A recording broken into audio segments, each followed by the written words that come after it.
I'm going to take a chance by introducing some known dignitaries in the audience. By coincidence, we have with us several people of national stature in the field of discussion today, and the chance is that whenever you undertake to introduce some, you may overlook some who also should be introduced, but whom we don't happen to know about. We do know that these people are in the audience, and I'll ask that they stand and be recognized, but hold your applause until they've all stood. Ms. Beverly Vern Wald, National President of the Native American Business Alliance. Ms. Vern Wald? Back in the Charles Yago, National Legislative Officer for the Native American Business Alliance. And Mike Stepton, National Chairman for the Advisory Commission on Indian Education. Mr. Stepton, welcome here. We're glad you could be with us and hope you can contribute to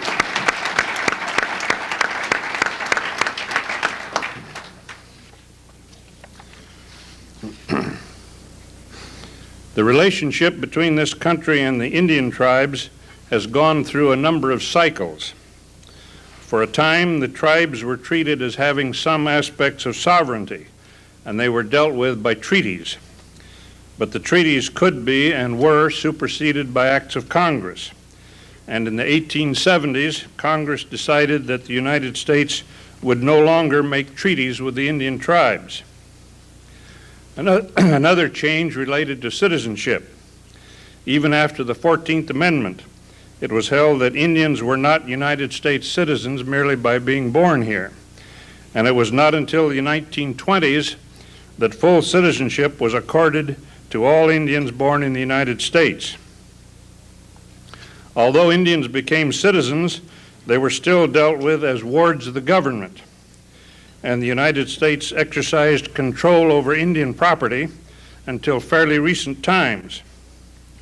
In the 1950s, Congress passed a series of acts terminating federal supervision over certain tribes and permitting individual Indians to withdraw their interests in tribal property. More recently, some tribes have sought, and Congress has acquiesced in, restoration of their tribal status.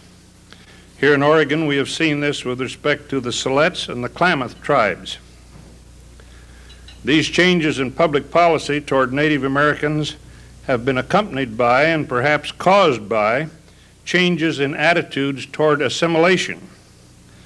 The melting pot theory assumed that it was desirable for Indians and other minorities to be absorbed into the general homogeneous mass, but it was found that the loss of cultural identity could be disastrous to individuals as well as a great loss to society. Consequently, we are now seeing efforts to bridge the gap by encouraging Indian participation in the mainstream of economic activity, while at the same time preserving their unique culture and traditions. An example of the former is the well-known Kanita Resort of the Warm Springs tribe in eastern Oregon. And an illustration of the latter is the proposed new Indian Cultural Center at Delta Park here in Portland, for which study grants have recently been approved by both the City of Portland and the State Department of Economic Development. We are fortunate to have with us today a man who is intimately familiar with this subject. Mr. Lynn Engles is a member of the United Tribe of Wisconsin. He graduated from Evergreen State College in Olympia. He worked as a journalist and public affairs officer in Salem and Seattle, and then he was with the Bureau of Indian Affairs for 8 years, including 2 years here in Portland as Intergovernmental Affairs Officer. In 1984, he was appointed Commissioner of the Administration for Native Americans in the Office of Human Development Services in the Federal Department of Health and Human Services. In that position, he is in the forefront of programs for strengthening tribal governments and promoting economic self-sufficiency for Native Americans. And I should add that I just learned in talking to him that he had the good judgment to be a member of the City Club when he was here in Portland. Welcome back to Portland, Mr. Engles. Thank you.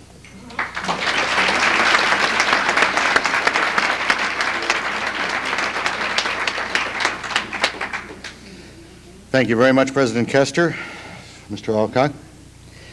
It is really nice to be back here in the Great Pacific Northwest, as I was told back in Washington, D.C. with a friend of mine from the state of Washington who said, remember, when you say the Pacific Northwest, you always have to precede that with the Great Pacific Northwest.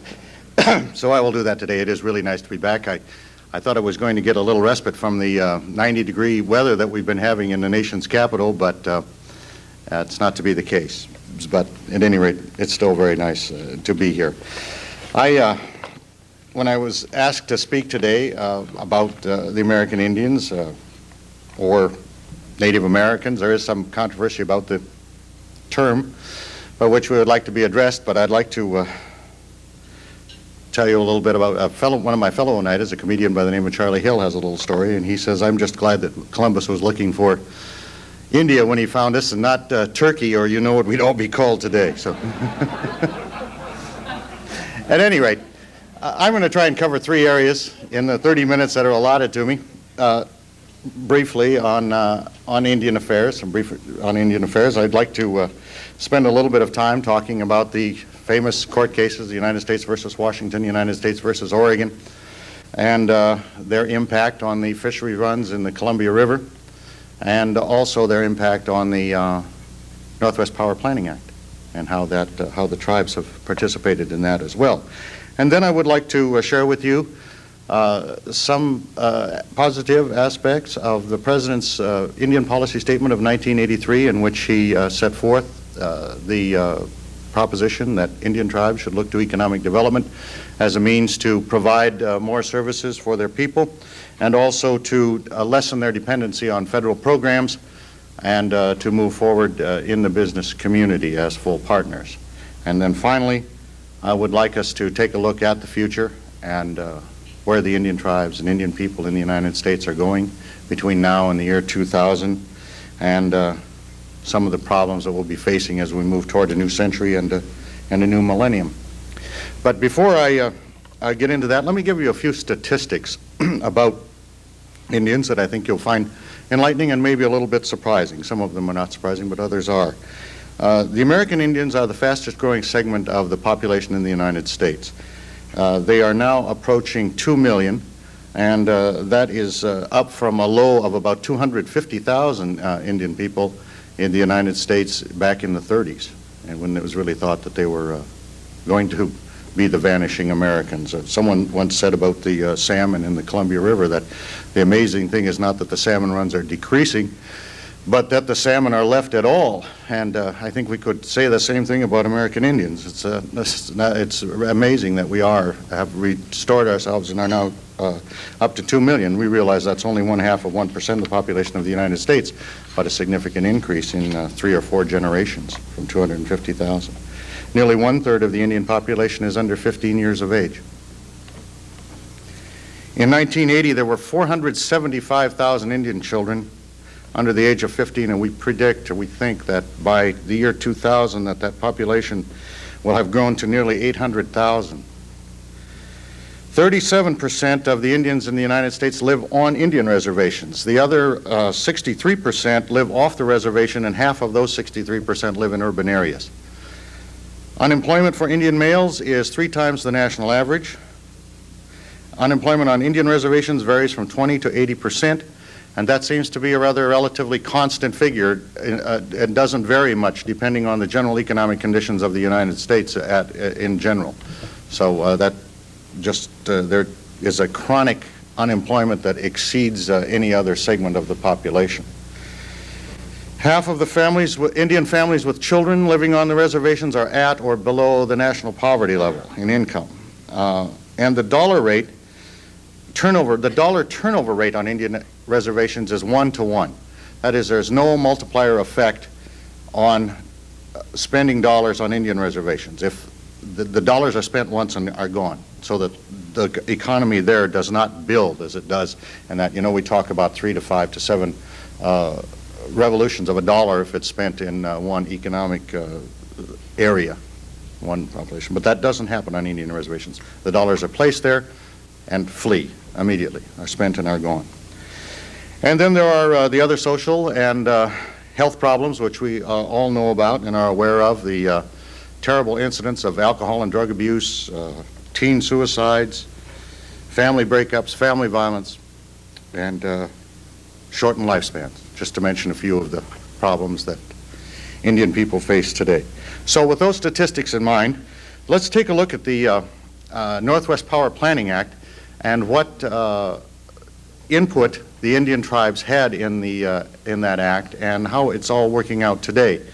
The Indian tribes with fishing rights on the Columbia River and its tributaries, and those are the Warm Springs in Central Oregon, the Umatillas out in Eastern Oregon, the Yakimas in Central Washington, and the Nez Perce up in Idaho, in Western Idaho, played a large and significant part in drafting of the Fish and Game amendments to the act. And this was done at the request of Congress and working closely with the congressional delegations as they went ahead and wrote the act. Now, because of these amendments and because of the increased cooperation of the Fish and Game departments of the states of Oregon and Washington and the tribes, we've been able to see dramatic increases in the number of salmon coming back into the Columbia River and the Columbia River system in recent years. In fact, this year the fall Chinook run could be the largest since the 30s, which is really something to be proud of, I think, by all people and organizations and governmental entities that have something to do with the Columbia River and its power generating system. So, another example of this is an increase in the Sakai Run, which last year allowed the Indian fishermen a commercial season of 18 days on summer sockeye and a run size of nearly 200,000 fish. Only 6 years ago in 1980, or 5 years ago, because those were 85 statistics, there was a run size of only 52,000 of those sockeyes, and there were not enough of them coming into the river to allow any commercial fishing at all on that run. 10 years ago, the commissioner of the Indian Affairs at that time, a man by the name of Morris Thompson, came and spoke to the Portland City Club about the Bolt and Bologna decisions. And the big concern at that time on the part of many people in the Pacific Northwest was that the ultimate impact of these two decisions, these two court decisions, U.S. v. Washington, U.S. v. Oregon, would be that the salmon runs would be depleted and that there would be a great race to see who was able to catch the last salmon or the last steelhead. And I think we can all reach back and give ourselves a little pat on the back today, 10 years later, to see what has happened. And this has happened not just because of those court decisions, but because of a spirit of cooperation that has built through the years among the states, among the tribal governments, and with the federal government to allow these things to happen. And the Northwest Power Act also has allowed, or has provisions in it to allow different governmental agencies and different groups with different interests to get together to work out compromises, equitable compromises that allow all interests in the power generating system to set some policy and set some planning for the future that will be beneficial to all. And I think that that's working, and I think it's a model of intergovernmental cooperation. And that's not to say it's not without its difficulties, because of course each of us is going to try and protect our own interest, but at least there is a good give and take there, and we're not marching down to deposit our lawsuits on the steps of the federal courthouse, and I think that this is really something, and it looks as if this whole spirit of cooperation is going to extend to the Columbia River Gorge too. So the people and tribes of the Pacific Northwest, I think, can be very proud of what they're doing. This doesn't occur in a lot of parts of the country. In the Dakotas, for example, Indian tribes and state governments are often at loggerheads with each other over programs, policies, and things like that. And that's too bad. I do believe that those barriers will be overcome between now and the year 2000, but in some places it's harder than others. And I think we can use this as an example here in the Northwest, the Great Pacific Northwest, as to what we can accomplish if we work together. Because, the goals are all the same, aren't they? We want economic development. That's one of the themes of the political campaign that's going on in the state right now for the governorship, for the State House, is economic development. How are we going to restore economic growth to the state of Oregon and rejuvenate the Oregon economy? Don't forget that the Indian tribes are a very valuable and viable part of the economy of the state of Oregon and the state of Washington. And they also contribute, in turn, to the economic development and growth. Surely, to point out those fish runs, with those Indian fishermen catching more fish as the runs have increased, those dollars are not kept in the pockets of the Indian fishermen, but instead are put into circulation here and go round and round. It enables the Indian fisherman to provide better for his family, to depend less on federal programs, to depend less on general assistance, family assistance, food stamps, the income maintenance type programs, and so the benefits are there for all of us. I would also like to say that the tribes have played an active role in the recently negotiated treaty with the nation of Canada, in the U.S.-Canada Pacific Salmon Treaty, which was designed to protect the stocks from overfishing by either nation and to give everyone an equitable share. One of the commissioners on that commission, it lives here in Portland and is here today. We'll have one more introduction today. Is here, serves as the executive director of the Columbia River Intertribal Fish Commission. His name is Tim Wapato. He's sitting right here.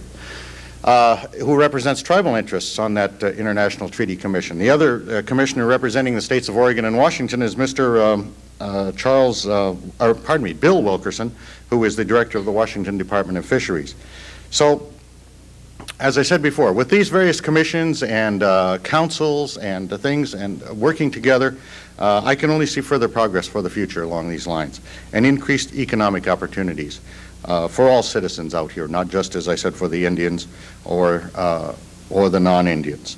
And those economic opportunities are the type that the President was talking about when he delivered his Indian policy statement back in 1983. And essentially what he said was, it's time for us to begin looking towards economic development as a means for the Indian tribes to provide better for their members. And it's also a time for the Indian tribes to think of lessening their dependence on federal Indian programs because, as we all know, federal dollars are limited.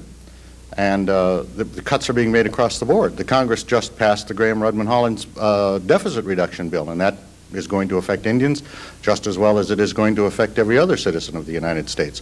So we are seeing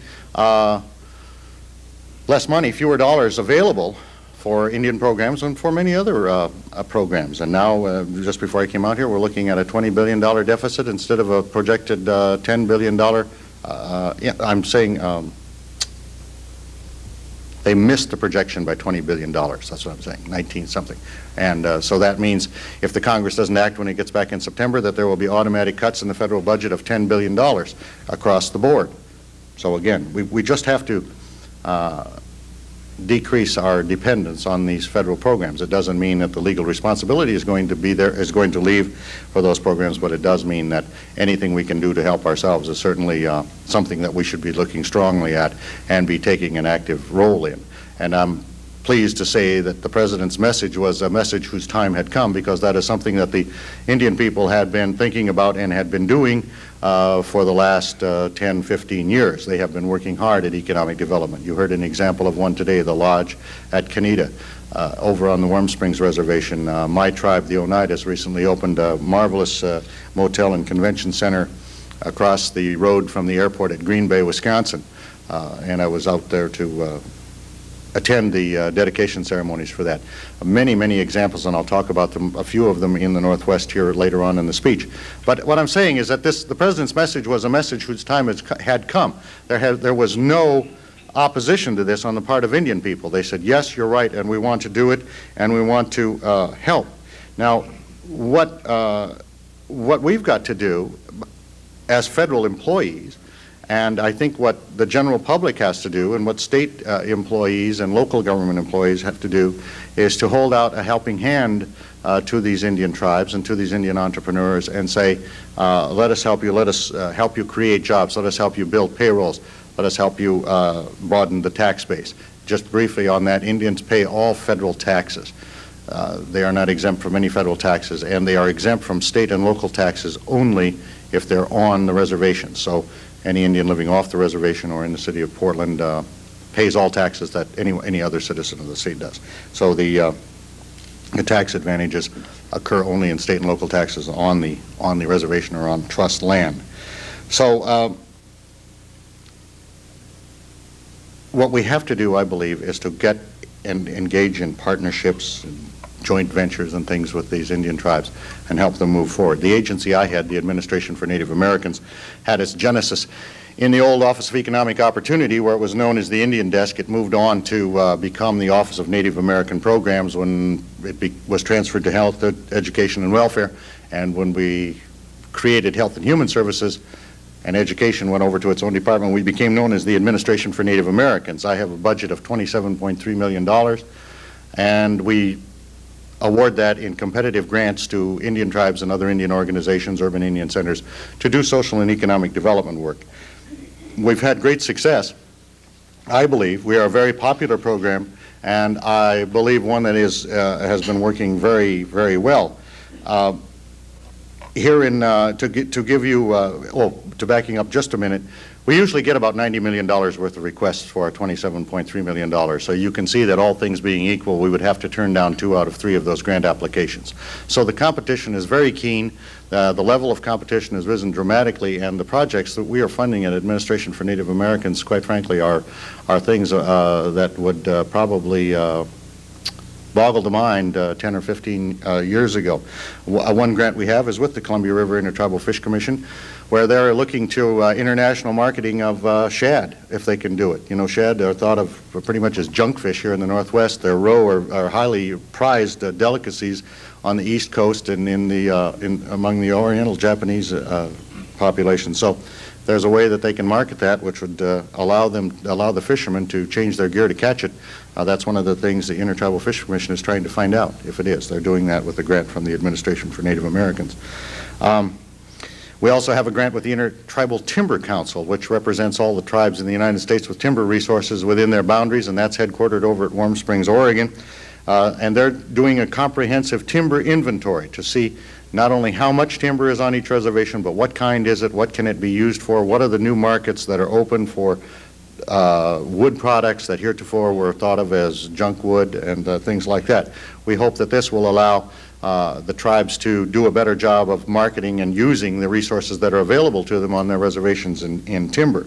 We have a grant up in the state of Washington with the Tulalip tribe, which is just north of Everett, Washington on Puget Sound, and which is going to be inundated soon with people because of the home port legislation that was recently passed and is going to put several large Navy ships in home port at Everett. So the Tulalips, in anticipation of that, are trying to build an infrastructure of educational needs, upgrading sewer systems and things like that, so that they're not left behind or overrun when that takes place up there. So they're doing some real forward thinking and some real forward planning to make the best use of their reservation and their resources for this influx of people.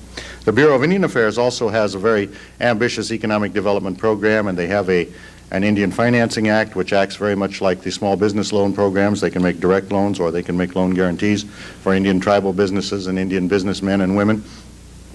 And they also have money available in the form of grants and contracts to allow the tribes to engage in economic enterprises. So we, the federal government, are also providing training and technical assistance to tribes and tribal members to help them in the startup of these businesses, because one of the things we don't have is a long history of entrepreneurship.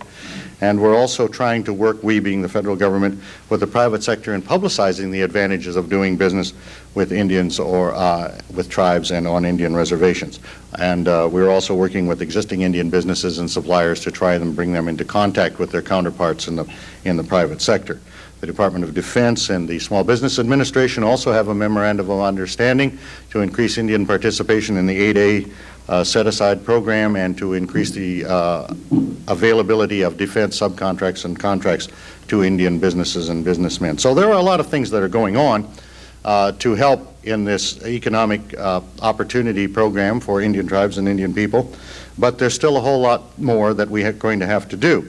And one of the things that's going to have to be developed over the years is a closer relationship between the Indian tribes and the Indian business people and the non-Indian business sector.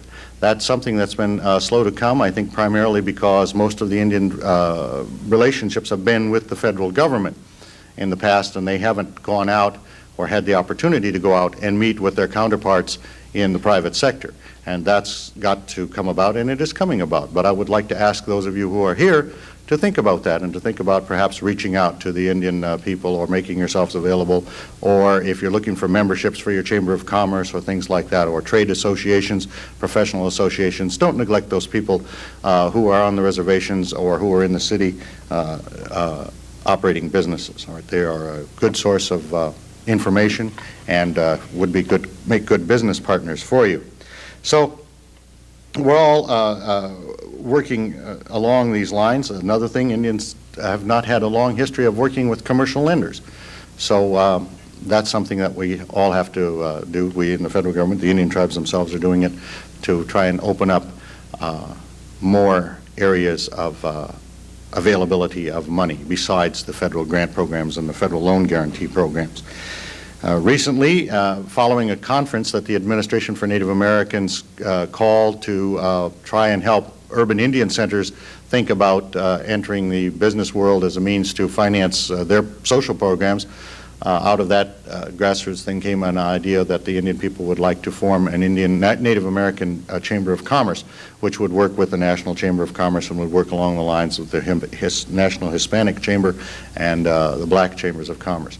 And that's working along. We've got some local chapters now, one up in Seattle, Washington, down in Arizona, one in Kansas City, some in the Dakotas. So this is going along. This will allow them, with their chamber activities, to meet with other people in the private sector in chamber activities and to, again, foster a growth and getting to know people and doing business. Networking, which is a term that is in vogue right now, allowing people to, the Indian people to build networks to the business community. So it's moving and it's coming and it's bubbling up, and we would all like to see it move faster. I don't know if but we can't abandon it. And along with our successes that I mentioned, we're going to come failures too, Indian people are like everyone else. I think the statistics for failure of small business is something in the neighborhood of 80% in the first year. I don't see any reason why Indian people should not be afforded that same measure of failure rate without being thought to be unsuccessful. In other words, don't judge us too harshly if we fail. I think we should also have the right to fail as we enter in business. Nobody wants to do it, but I don't think we should say, well, gee, I know they can't do it if that happens. It's going to happen, and that's how we get better at it. So let me get back just a minute to the statistics that I gave you when I started out this speech, and remember that the employment for Indian males is 3 times that of the national average. And so I think from that we can project that the family assistance, the general assistance, and the other payments are probably 3 times as high as for the national average too. So if we can put people to work, we can cut down, not only lessen dependence on federal programs, but we can also lessen the burden on all taxpayers to provide these maintenance programs for Indian people like we do for others in the country. So that really is the goal that it is for all of us, not just for Indian people. Recently I spoke to the downtown Rotary Club up in Seattle, and the theme of my speech at that time was that it's good business to do business with Indian businesses. And I'd just like to reiterate it that simply here today. It is good business to get out and do business with Indians if you can find them. And for the Indian people that are in the audience, don't neglect the other side of the equation, which is get out and meet your counterparts in the non-Indian world, right, so that you can do that. I keep looking at my watch as I'm talking here, and I see that it's a few minutes after 1, and I've still got a few more things to cover, but I'm going to try and speed them up a little bit so that we can have a question and answer period, because I know that in the length of time that I have, I'm not touching a lot of questions that a lot of areas that you may wish to ask questions about. So now that we've talked about the Power Planning Act and the river and the increase of salmon runs and in the economic development and the thrust of this administration's program, and I believe that that presidential policy statement is not a partisan policy statement. I'm sure that that policy is going to be continued in 1988 regardless of who occupies the White House. It's a good policy, it's a working policy, and it's one that carries no partisan baggage along with it. It's just good business. So, but then let's talk a little bit about where we're going in the future, where we as Indian people are going in the future, and where we as Indian tribes are going in the future. And let me hearken back again to those statistics.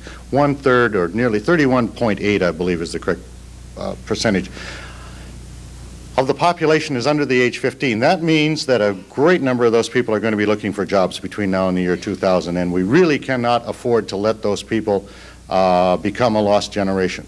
There are enough members of the lost generation and the people that are 30 and 40 now. We can't let it happen to the next generation as well. We've got to get out there now and start building for this future so that there are employment opportunities for these people and a chance for them to enter business if that's what they want to do, if they want to be entrepreneurs.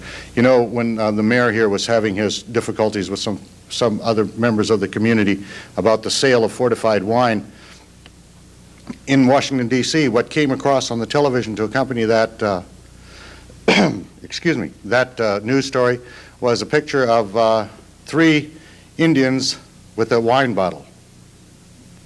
And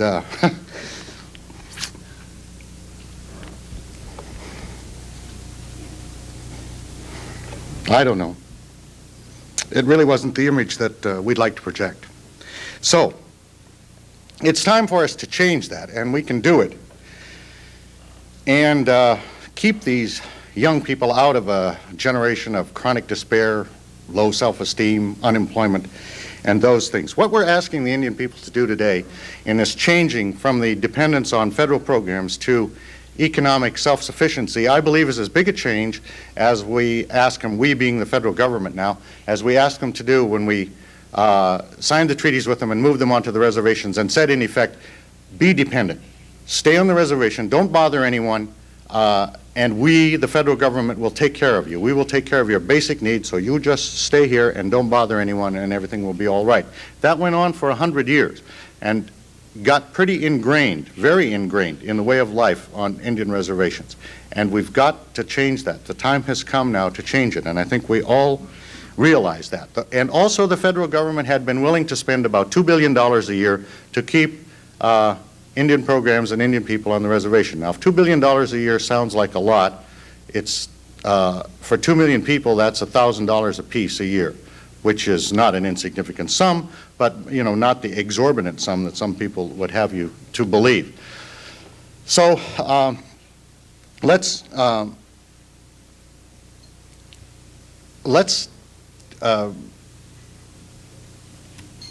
I've lost my train of thought, excuse me.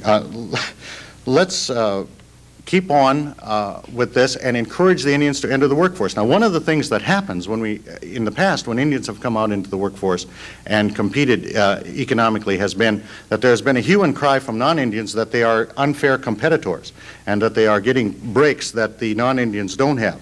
I think the statistics bear out to you that the breaks that we've gotten haven't been that providential to us, so we are not coming at you as unfair competitors. And I would like to say that, encourage the Indian entrepreneur to get involved in that. That came forth in the initial stages of U.S. versus Washington and U.S. versus Oregon, that somehow the Indian people were going to take all of the fish, or that they were going to be destructive of an entire segment of the economy, and we've seen that that didn't happen. It won't happen in the other cases either. So let's not look upon them as unfair competitors, but as people who are trying to better themselves just as everyone else is. So it's going to take time. It's going to take a generation. We have to think about 15-year-olds and what they're going to do. Down in Arizona, they're working with the high school kids, Indian high school kids, to encourage them to think about business as a career, something we never thought about when people my age were growing up. The businesses were all run by non-Indians. The grocery store, the gas station, the clothing store, things like that. There's nothing wrong with that. But what I'm saying is that the notion that we could participate in that system was not there. and it is today. So let's all do our best to help. The Indian people are working very hard and doing their best to help. The enthusiasm out there is great and building. And as it's 10 after 1, I'm going to just say that as we approach the year 2000, let's try and work together in economic development just as closely as we work together on building the salmon runs and making that a success. So I'm happy to take your questions now, and thank you very much for letting me talk to you this afternoon.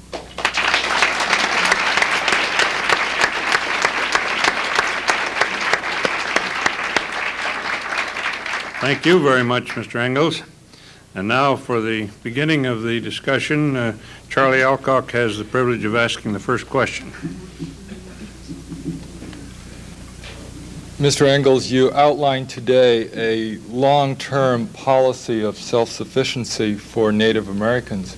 How do you translate that long-term objective into short-term things that Native Americans can do so that they can achieve self-sufficiency in what I believe to be an environment where your resources are relatively concentrated in isolated areas, in an business environment that is increasingly competitive, international, and global in scope?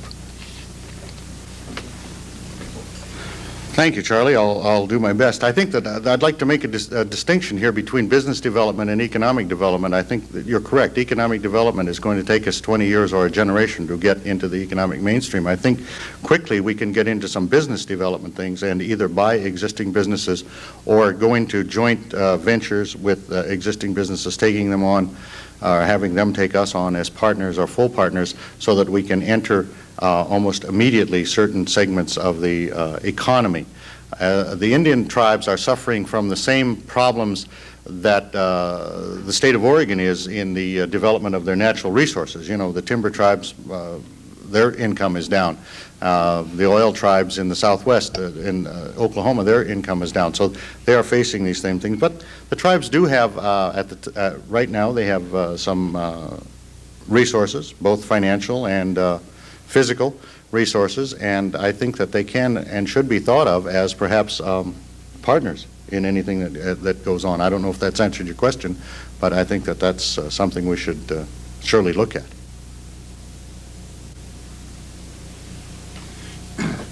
We now are privileged to have questions from the floor. There's a microphone in the center of the room. I'll ask that you use that so that your questions will be heard by the radio audience as well. And please identify yourself as you ask the question, and I think it helps the speaker if you remain at the microphone until he's had a chance to answer the question. And I'll not interrupt. I'll let Mr. Engles go ahead and field the question himself.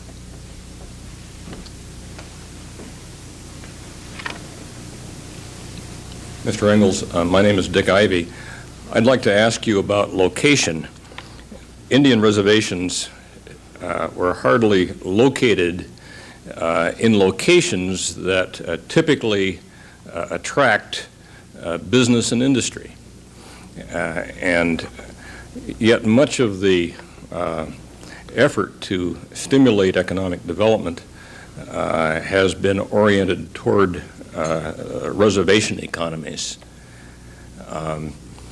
When I reflect on your numbers, your statistics, it would seem to me that more young Indian people are going to have to leave the reservation in order to find employment and perhaps to engage in entrepreneurial activities. How does your program at A&A deal with that problem? Are you directing some of your grant monies toward urban areas as well as toward reservations? Mr. Ivey, thank you. That your question is a good one. Yes, the Administration for Native Americans is actively involved in making grants to urban Indian centers, and that was the conference that I referred to in my speech was one in which we brought together the directors of urban centers from throughout the United States and asked them to consider going into economic business projects, into business projects in their centers as a means to supply them with the funds to carry on their social activities that they would like to carry on and cultural activities. An example of that I'll give you is one in North Carolina, where the Indian Center there in Greensboro, North Carolina, has entered into a contract with Haynes Knitting Mills there in the city of Greensboro, in which they they package underwear. And this allows them, the contract that they have with the knitting mill has allowed them to put some 25 to 30 people to work, and also allows the center to make money on the contract. And in so they've been able to buy another building, and they had used the portion of the building that the old folks had used to do their manufacturing or their other activities, and they allowed them to buy. They were so successful they bought another building so that the old folks now have their meeting place back. So that's one example of an urban Indian center, and they did that with a small grant from the Administration for Native Americans. But we do deal with urban Indian centers. The Bureau cannot. The Bureau of Indian Affairs is limited to dealing only with federally recognized tribes and their members who live on or near Indian reservations. So Indians in the urban areas cannot receive the benefit of the Bureau programs. They can receive them if they go back to the reservation, but they can't. The Bureau won't come to the city with them. The other thing that you mentioned was location. Yes, the locations in many cases are a detriment to economic development on Indian reservations, but I think we've proved that if the workforce is willing and trainable and there, and if the private sector partner is willing and there, that we can have some successes. We see those on the Turtle Mountain Reservation, where they're actively involved in building camouflage nets and things for the Defense Department. And that reservation is located about 70 or 80 miles north of Minot, North Dakota. And there aren't many places in the United States you can get that are further from the bright lights than that. Any of you Midwesterners that have migrated out here to the great Pacific Northwest know that. And also, we see some of the tribes are buying businesses or entering into business arrangements in cities, where they become partners there. There's no reason why a tribe cannot go into business where the businesses are. You know, it can be an investor. The Chalista Corporation from the state of Alaska came down and bought quite a parcel of land in Falls Church, Virginia, right on the outskirts of Washington, D.C., across the river from Washington, D.C., which they're going to develop as a commercial property down there. So long ways from Alaska, but it's going to provide, if not employment, it will provide income for the members of the corporation. And so that's another thing. And another thing that I think, which I alluded to before, was our lack of involvement in the service industries on the reservation. There is no reason why Indian people, Indian entrepreneurs cannot get involved in the service industries. Have a grocery store, gas station, laundromat, all of those things that small communities need. And those, are not grand schemes, but they provide a few jobs for a few people and some income and things like that. So I think those are the things. And we also, I believe, I know we have made great strides in allowing our young Indian people to come back to the reservation and find meaningful employment, mostly in the area of natural resources in the past 10 years or so. But I think now we've got to expand that to encourage them to get into business and economics and things like that, so that they can come back and do those things, as well as be geologists and engineers and things of that nature. James Lehman, City Club member. I'm an entrepreneur myself, and was talking to a woman here recently in Portland who wants to start a group for entrepreneurs to help each other. And I was thinking that 80% failure rate is an interesting thing for all of us to think about. So I was wondering if there's possibility of joint ventures, as you're saying, with non-Indian and Indian groups. But particularly I was thinking there might be a wide variety of things that you could answer, whether or not it might be some funding help from not only your administration, but other places like entrepreneur training groups, and particularly bringing in both cultures, and joint venture where Indian and non-Indian groups are giving some extra grant money because they're working together or something like that. That's a good question. The way our grants are structured, if a tribe wants to ask us for money to purchase expert advice, usually in the forms of business development people or economists or accountants, attorneys, things like that, they can do that. And they can share that advice with anyone. I would assume that if they're going to purchase it for their own members, all right? If they would like to invite others to participate, that's fine too. Also, we have available to us a small amount of money for training and technical assistance, and we're going to be working with tribal groups and urban groups and consortia and things like that throughout the coming year to try and provide them with help in planning. I believe that in order to have a successful or to start up a successful business, the first thing you've got to do is sit down and plan what you want and be well prepared. You know, if you walk into a banker and he says, let me look at your business plan, that's a pretty comprehensive document that you've got to prepare and do. And so that's what we're going to try and concentrate some of our efforts on in the coming years, to prepare Indian tribes and, by inference, Indian entrepreneurs to have the best possible preparation before they go into business. And again, if they would like to share that with others, or if they would like others, non-Indians, to come and participate with them in that, there is no reason why they can't.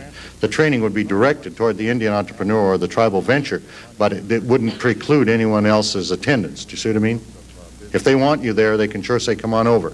And I think it would be to their advantage and to your advantage to try and establish those contacts so that you can participate in each other's training and opportunities, you know. That's a wonderful suggestion. I'm glad you brought that up. Rosalind Borg, City Club. You referred to a very ugly and painful photograph that came across the newswire services not too long ago. I wanted to know if there was something that your department can do in terms of educating the American public, as well as the media, the press, the broadcast media, so that this type of portrait of the American Indian can be eliminated. Well, I used to be, I spent 7 years of my life working for United Press International, and so I think I know a little bit of that side of it. I can't say that those people are not down on Burnside in amounts far beyond their place in the total population. That's the thing that we want to overcome. I think it's unfortunate that the news editor or whoever chose that, but we can't argue with the validity of the illustration. It's true what they show. But we've got to work and I think increase the sensitivity of people towards that and not constantly. There are two stereotypes of the American Indian that have persisted since 1492. And I don't know how we can get rid of them. And it's gotten so that they are so stereotypical that even the Indians have bought into them now. And one is the noble savage, all right, that we were just all here living in Eden until we were discovered and corrupted by the Europeans, all right, and the settlers. And the other one is the true savage or the cannibal or whatever, that we're just terrible people and we need to be saved. And our souls have to be saved from burning in hell. And that's really coming down. It's evolved into, the drunken Indian that doesn't do anything, that sits around, and the first conservationist and things like this. Now, neither of those are true.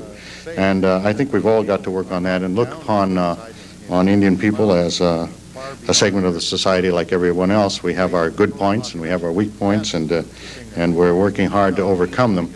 But I think sometimes we do get singled out. People look unconsciously for the stereotype, or they find the stereotype whether it's there or not. And I think that's something that we have to think about, all of us, Indian people included. I'm Bill Ray, City Club member, and I'm also a member of the Klamath Indian tribe. And our restoration bill just passed the Senate a week ago today. Welcome back. Thank you.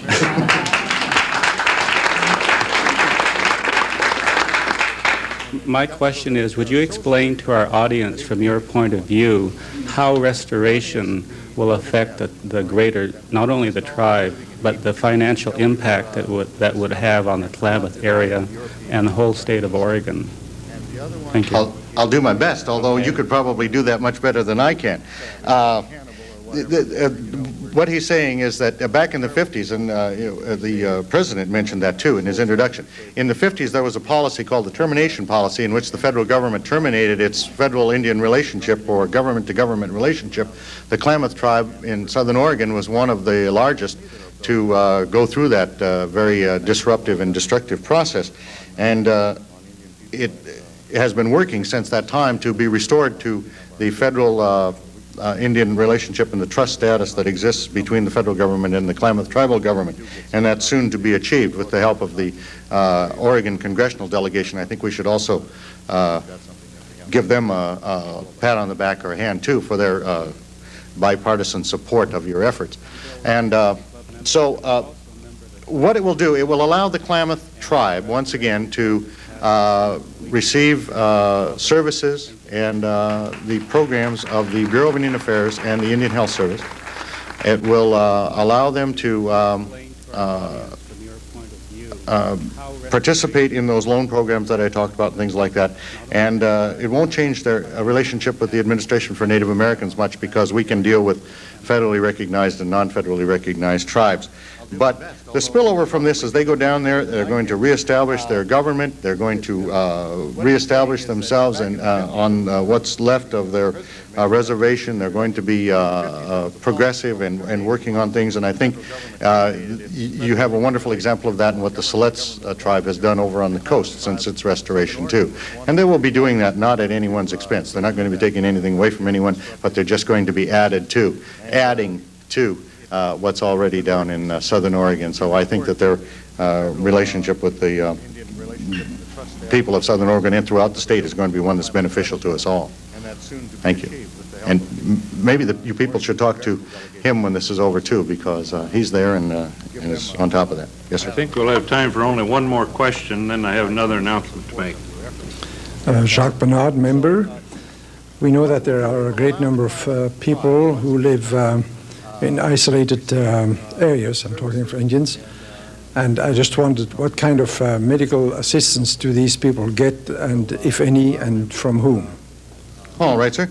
There is a very large bureau called the Indian Health Service. It used to be part of the Bureau of Indian Affairs until HEW was created in 1956, I believe, 54, 55. And then it was transferred to the Public Health Service.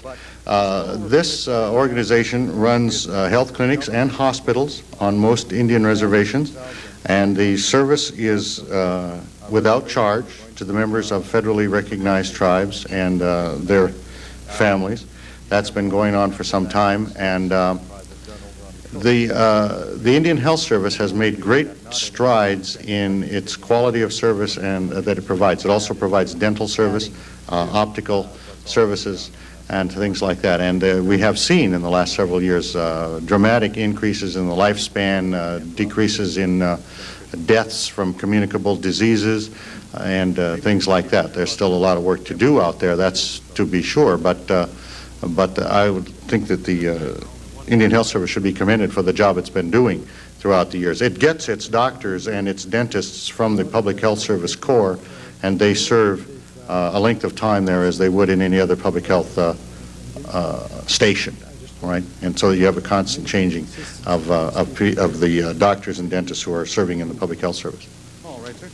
There is a very large bureau called... We've reached the scheduled adjournment time, so we're going to have to call the formal part of our program at an end, but I'm advised that the Urban Indian Council of Portland has a presentation for Mr. Engles. This comes as a surprise to us as well as to him, but I'll recognize Mr. Louis Alexander, Executive Director of the Urban Indian Council.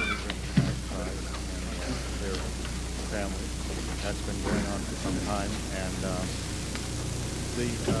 the Indian Health Service has made great strides. Somebody come down to the front? Probably be better. Huh? Why don't you folks come around up the stairs around through there, and you can use the microphone. Dramatic increase in the lifespan, increase in deaths from communicable diseases, and things like that. Thank you. My goodness, what a surprise. Thank you. Nice to see you. Louis. Lynn. Good to see you. We'll go put the microphone here. Thank you very much. As the MC announced that I'm the Executive Director of the Urban Indian Council of Portland, Louis Alexander, and my wife, Vern. She's always with me. She's my right hand. Without her, I couldn't do it all. And but Mr. Engles mentioned some of the assistance that is going to the reservations. This is true. That's by mandate. But he does give assistance to some of the Indian organizations off the reservations, like the Portland Urban Indian Council. We have benefited from his assistance in the past. Right now, we have a economic development project. We have a craft store down here in Northwest Cooch Street. And Mr. Engles granted us $25,000 to get the thing started. And now it's afloat, you'd be glad to know. Usually, I bet it takes 3 years, but we did it in 2. And we're going, and we're growing, and we're making enough profit to plow back into inventory as well as paying the management and the rent. And so we're getting there. So that's the kind of things that we are trying to do. And I appreciate all your help. I see a lot of our friends here, Tim and Helen and the whole group of people. Every time I start naming names, I forget somebody, I get mad, I get in trouble. But anyway, I'm glad to see all of them here. Bill Ray just spoke a while ago. And I've got the little present here. Yes, Vern. On behalf of the Urban Indian Council, we would like to show our appreciation by giving just a little token to our friend, Mr. Lynn Engles. And also, I had been asked to, on behalf of Senator Hatfield and Congressman Ron Wyden, who are in town, and also for Don Clark, who is head of the Central City Concern, to express to Lynn their regrets and that they are very pleased with all the good things he is doing for we American Indians. Thank you. Thank you so much.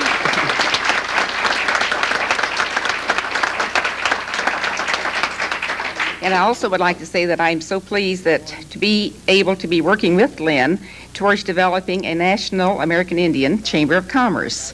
So you'll be hearing more about that in the near future also. The little gift that we're giving Lynn starts out with a card that is a silk screen card that was taken on the Deschutes made, it's where the location was, for our sacred and beloved Solalo Indian grounds, fishing. And these are a limited number of cards. Someday will be a collector's item.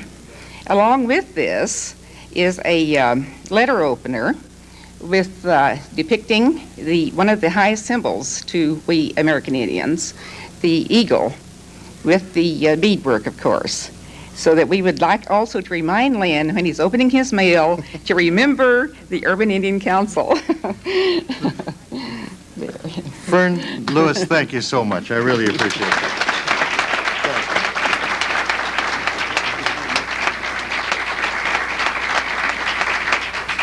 Well, that was a delightful way to end it, and our meeting is now adjourned.